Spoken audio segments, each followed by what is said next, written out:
Last command for this week, the eighth command, do not steal. Doesn't everybody know that stealing is wrong? I mean, taking something that doesn't belong to you, appropriating someone else's property unlawfully, even most people who do it know it's wrong. I certainly did when I've done it. The Hebrew word for steal is ganaf. Probably pronouncing that wrong. It's a general word for theft, covering all kinds of theft, from burglary, robbery, hijacking, embezzlement.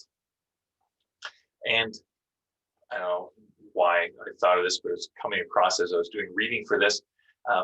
Came across a report of one hotel in its first year of business reported that 38,000 spoons had been stolen, 355 coffee pots, and 100 Bibles.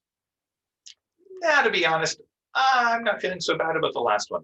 Not because I go around stealing Bibles. Like, if a person needs a Bible, if there's something you're going to steal, I'd be perfectly happy if someone went into my office and took a Bible off my shelf, whether it was mine or one that I have available to give to someone. I'm okay with that.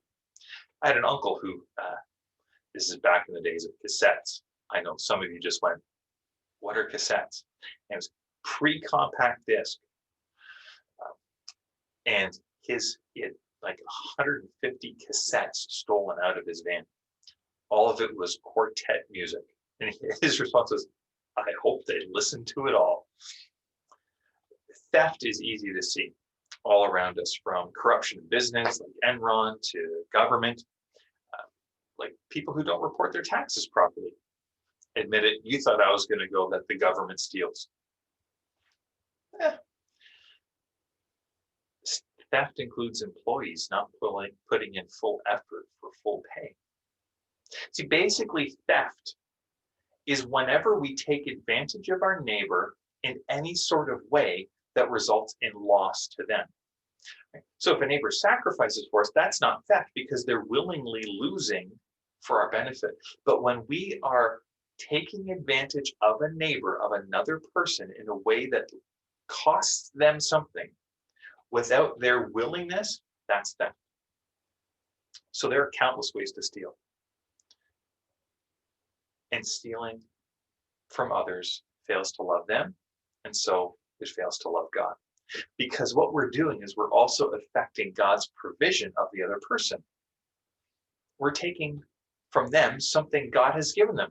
We can steal time, we can steal money, resources, we can steal reputation. There's all sorts of things we can steal at the expense of our neighbor, whom we're called to love, which means we're called to bless them, not harm them. So rather than looking to take for ourselves, what we see as we continue through the story of the Bible in God's law is his call for his people to be generous, looking to share with others of the provision God has given to them. So here's the real push.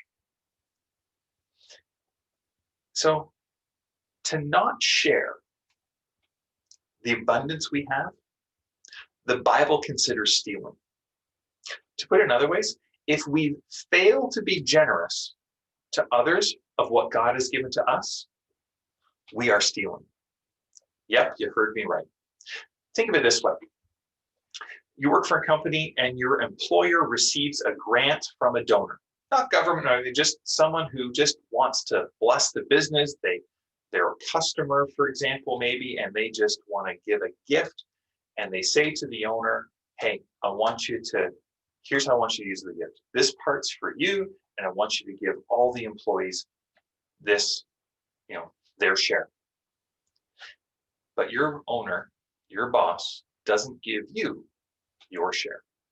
They keep it for themselves. Would you feel stolen from? Yep. Because even though it was a gift you hadn't earned, you were qualified because of the generosity of the donor. Who did the stealing? Well, your employer. They withheld the gift that had been given to them, and they didn't pass it on to the one a portion of that was to go to.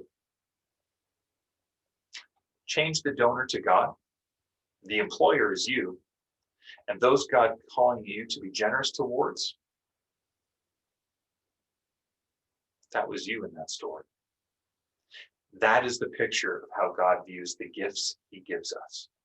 Financially, time, resources, energy, you name it, whatever resources we have, this is how we're to view the gifts God gives us.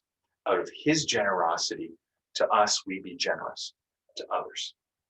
Anything less is theft. There's something to ponder on a Saturday. As you do that, may the Lord bless you and keep you. May the Lord make his face to shine upon you. May the Lord be gracious to you. And today, would you know his peace? God bless.